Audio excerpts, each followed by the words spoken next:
हमारी वोकेबलरी की 3 series complete हो गई थी। आज हम अपने 4th सीरीज में आएंगे और 4th सीरीज का पहला वर्ड है हमारा efficacy. Efficacy is a noun if you talk about the efficacy of something, you are talking about its effectiveness and its ability to do what it is supposed to, यानी कि क्षमता। अगर हम efficacy की बात करते हैं तो हम क्या बात कहते हैं? You are talking about its effectiveness, यानी कि इसके प्रभाव और उसकी क्या क्षमता। तो do what it is suppose, जो वो सोचा उसने कर दिया। जैसे मुझे पता है कि हम अपने एग्जाम्स की तैयारी करते हैं तो हम सोचते हैं कि उस एग्जाम्स की तैयारी करेंगे तो हमें इतना पढ़ना है, तो हम क्या करते हैं, अपनी एबिलिटी हम इतना पढ़ते हैं, इसका प्रभाव क्या पड़ता है कि हमारे एग्जाम में हमें अच्छा रिजल्ट मिलता है। एबिलिटी क्या है? इतने देर पढ़ने की। ठीक है, अब हम इस स्पेलिंग को लर्न कैसे करेंगे? लर्न करने के लिए आपको एफिशिएंसी का EFFIC लेंगे और प्लस में ACY ऐड कर देंगे तो हो जाएगा स्पेलिंग लर्न। मीनिंग लर्न करने के लिए आप इफिशिएंट CIENT प्लस AC। हम ये क्या देखेंगे, हमारे घर की AC इफिशिएंट है क्या इतनी कूलिंग देने में, और इससे हम किसको रिलेट करेंगे? इससे AC की क्षमता है ना, उससे हम किसको रिलेट करेंगे? इससे, और हम इसके मीनिंग्स को इजीली लर्न कर लेंगे। अब देखेंगे सेंटेंस में इसको कैसे यूज करते हैं। तो सेंटेंस में यूज करते हैं, देखिए, recent medical studies confirm the efficacy of a healthier life style. इसके कुछ सिनोनिम्स भी देख लेते हैं, एफिशिएंसी, इफेक्टिवनेस, प्रोडक्टिवनेस।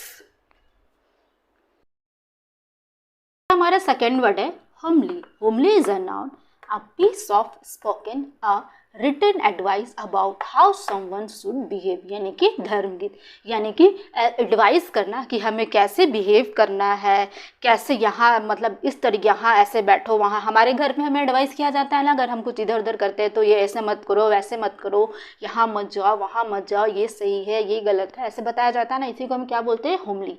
अब इस स्पेलिंग को लर्न कैसे करेंगे? स्पेलिंग को लर्न करने के लिए आप HOM होम ILLE होम इली स्पेलिंग लर्न हो गया। अब मीनिंग को लर्न हम कैसे करेंगे?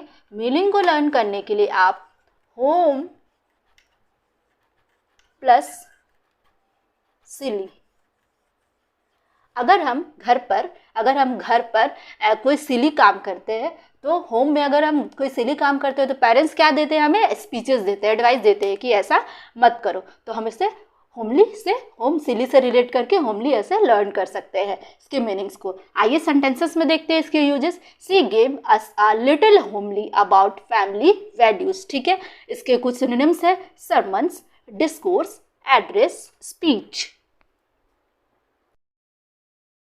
हमारा थर्ड वर्ड है ominous. Ominous is adjective. It means making you think that something bad will happen. कभी कभी हमें ऐसा महसूस होता है ना कि कुछ गलत होने वाला है, जैसे मनहूस या अशुभ होता है ना। घर पे अगर कुछ मतलब ऐसी चीज़ें हो जाती तो क्या बोलते हैं? ये शुभ माना जाता है, बिल्ली रास्ता काट रही तो पार मत होना क्योंकि वो अशुभ माना जाता है। तो वो सारी चीज़ों को हम क्या बोलते हैं?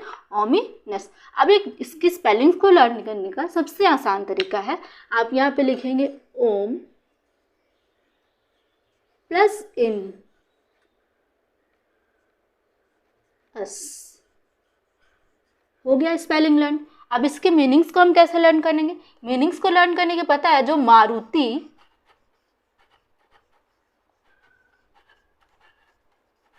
प्लस ओमनी,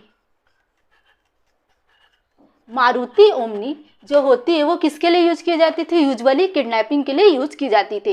तो हम ये रिलेट कर सकते हैं कि मारुति ओमनी जो कि किससे? ओमिनस से रिलेट करके मनहूस या अशुभ इसे बोल सकते हैं। ठीक है, अब इसका यूज हम सेंटेंसेस में कैसे करेंगे? सेंटेंसेस में यूज करने के लिए ओमिनस, डार्क, क्लाउड्स। ठीक है, अब इसके कुछ सिनोनिम्स है, डूमी, सैनिस्टर, थ्रेटनिंग, फॉरबिडिंग। फोर्थ वर्ड है ग्रेविटास। ग्रेविटास क्या है? तो नाउन होता है, इसका मतलब seriousness and importance of manner causing feelings of respect and trust in others. It means गंभीरता। अब इसके स्पेलिंग को लर्न कैसे करेंगे? स्पेलिंग को लर्न करने के लिए GRAVIT ग्रेविटी का यहाँ तक टी तक लेंगे और फिर उसके बाद एस एज ऐड कर देंगे तो स्पेलिंग्स लर्न हो जाएगा हमारा। मीनिंग्स को लर्न करने के लिए हम जानते हैं जो ग्रेविटी होती है GRAVITY, ये काफ़ी सीरियस होती है और काफ़ी इंटेंस होती है, ठीक है। तो हम इसको इससे रिलेट कर सकते हैं ग्रेविटास को और गंभीरता लर्न कर सकते हैं इसका मीनिंग। सेंटेंसेस में इसके क्या यूज करेंगे, this research project have a certain gravitas, ठीक है। इसके सिनोनिम्स क्या है, dignity, seriousness, gravity and decorum. हमारा फिफ्थ एंड लास्ट वर्ड है behove. Behove is a verb, it is a duty or responsibility for someone to do something, जिसका Hindi meaning क्या है, कर्तव्य या जिम्मेदारी, यानी हमारी रिस्पॉन्सिबिलिटी, ठीक है। अब इसके स्पेलिंग्स को हम कैसे लर्न करेंगे, स्पेलिंग्स को लर्न करने के लिए आप बिहेव का स्पेलिंग लिखेंगे,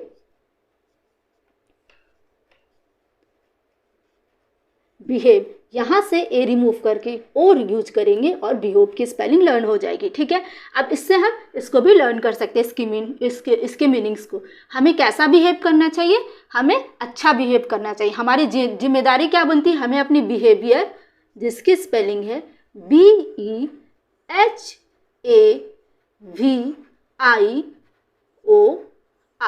हाँ, हमें अपना बिहेवियर कैसा रखना चाहिए, ये हमारी जिम्मेदारी बनती है, हमारा कर्तव्य बनता है कि हमें अपने बिहेवियर को अच्छा रखना चाहिए। तो हम बिहेवियर को बिहेव से रिलेट करके कर्तव्य या जिम्मेदारी लर्न कर सकते हैं।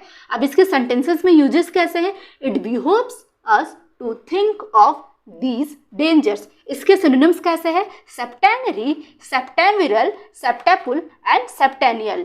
अब ये हमारा लास्ट वर्ड था फ्रेंड्स, हमारा आज के सीरीज का ये लास्ट वर्ड था। होप आपको मेरी सीरीज अच्छी लग रही होगी। ये जितने भी वोकैब्स है मैंने प्रीवियस ईयर या न्यूज़पेपर से लिया है, जो कि हमारे ट्रेंडिंग वर्ब है, जो कि हमारे ट्रेंडिंग वोकैबुलरी है। अगर आपको मेरी ये सीरीज अच्छी लग रही हो तो प्लीज़ लाइक एंड सब्सक्राइब करें। Thanks for watching.